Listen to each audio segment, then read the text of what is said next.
Are you excited for the Nintendo Switch? Yes, I am.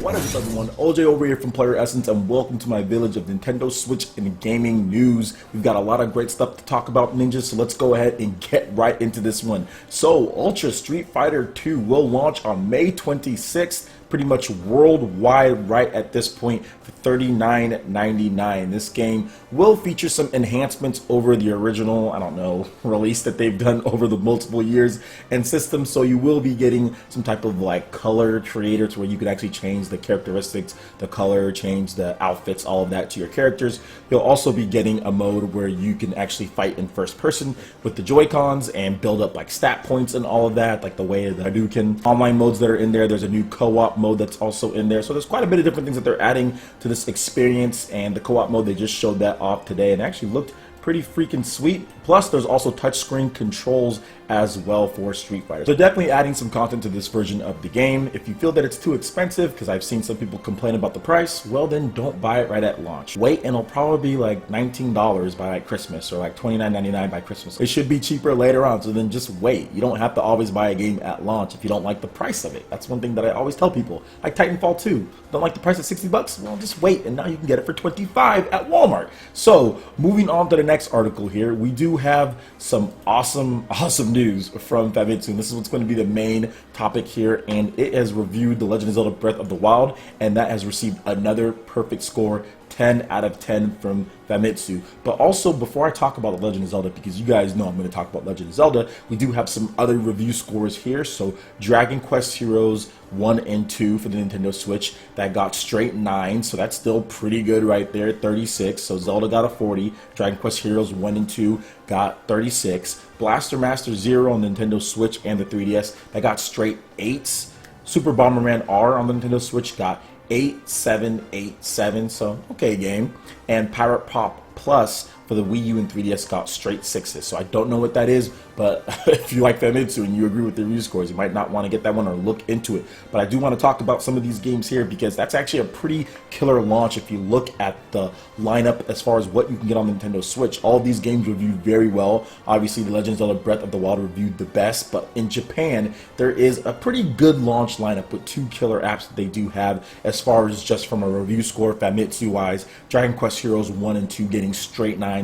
That's a very, very good score. Those are very, very good scores. Legend of Zelda Breath of the Wild getting straight 10s. What else can you say about this game? We're starting to see a lot more of it, and it's really just, this is the Ocarina of Time. It is the modern day Ocarina of Time for this new generation. There hasn't been a game to this point that has really gathered this much praise and this much innovation in an already saturated genre of open world adventure games. Look, there's been great RPGs, there's been great action adventure games that are open world, but based on the reviews and based on what people are saying, The Legend of Zelda takes things to a whole nother level. So in my opinion, this is the Ocarina of Time. It will be the Ocarina of Time for this generation, but we're getting it at launch. So I think that's something to say there. Nintendo recently did a GDC panel about how they created it, and if you look at all the different things that they did as far as connecting the world, intertwining what you can do, dungeon layout, different things, Nintendo was so thoughtful in their process, and they even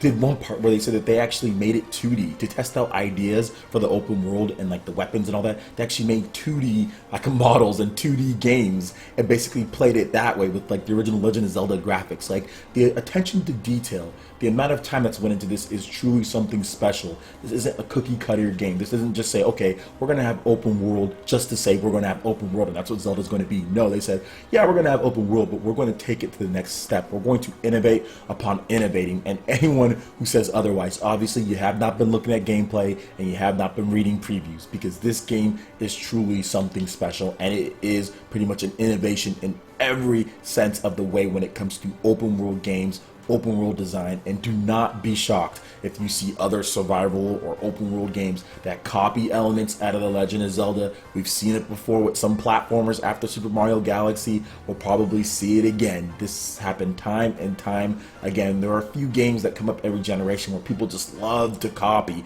and this is definitely going to be one of those. The Legend of Zelda, the original Ocarina of Time, Z targeting. Then you started to see a lot of 3D action games use Z targeting. So I think you're going to see a lot of elements and stuff in this game being basically borrowed by other developers out there, which is a good thing, especially if it works in their game. I have no problem with that. But overall, The Legend of Zelda Breath of the Wild, this is going to be an amazing ride. There's going to be so much content in this game. People have talked about how they've been playing for 40 to 50 hours and nowhere near 100%. So we're looking at maybe 100 hours, 200 hours, and then there's going to be even more DLC so we can continue playing in this world. I can't fathom to think this is going to be the game that I play so much. I'm going to play other games, obviously, because I'm going to stream, and I'll be playing Bomberman, and I'll be playing Dragon Quest Heroes, and I'll be playing Blaster Master, but this is going to be the game that I play the most on my free time, and I can take it anywhere. Think about that for a second. Think about that. When you go to work, for all you guys who have jobs and actually have to go to work and have lunch breaks, think about that. You can play Zelda on your lunch break. You're not going to be sitting at home. You don't have to look and try to make time. You can play Zelda, a fully featured console Zelda, on your lunch break. That right there to me just says like thumbs up. Like that's like almost like the best thing ever. That is like easily to me one of the best things about the Nintendo Switch, and easily makes it a very innovative piece of hardware for me, is the fact that I will be able to play a full console Legend of Zelda on my lunch break. That is amazing. But anyway, let me know what you guys think about these scores here. What do you think about Dragon Quest Heroes 1 and 2 getting straight 9s? That's also really good. We need to see if we can get a release date for North America and Europe on that one. But whenever we do get it, that'll be cool. I think maybe even like a May or June release. That would be pretty fun. Maybe even to April if I'm getting a little snippy there. So we'll see what happens. And I didn't even talk about snipper clips. They didn't even review snipper clips in here. So that's another great game for launch. So to me, Legend of Zelda Breath of the Wild, Super Bomberman R, Blaster Master Zero, Snipper Clips, those are going to be the games that I really get into. Mr. Shifty is another game that I really thought was pretty cool. And also for me, Runner 3, but that's not till the end of the year. But yeah, a lot of great games coming. A lot of big games. Next month we do have Mario Kart 8, which is going to have that all new battle mode plus improved online 1080p 60 frames per second. So I'm actually really looking forward to that and playing that on my lunch breaks as well. So let me know what you guys think about all these articles here about Street Fighter and everything else. I would love to hear your thoughts in the comment section below. Alright guys, that wraps it up for this video here. Go ahead and hit that like button if you did like it. Lets me know you guys want more content like this going forward in the future. And subscribe to PlayerEssence for the latest news, reviews, discussions, and more. Thank you so much for watching. And yo, it is Switch time tonight. Peace.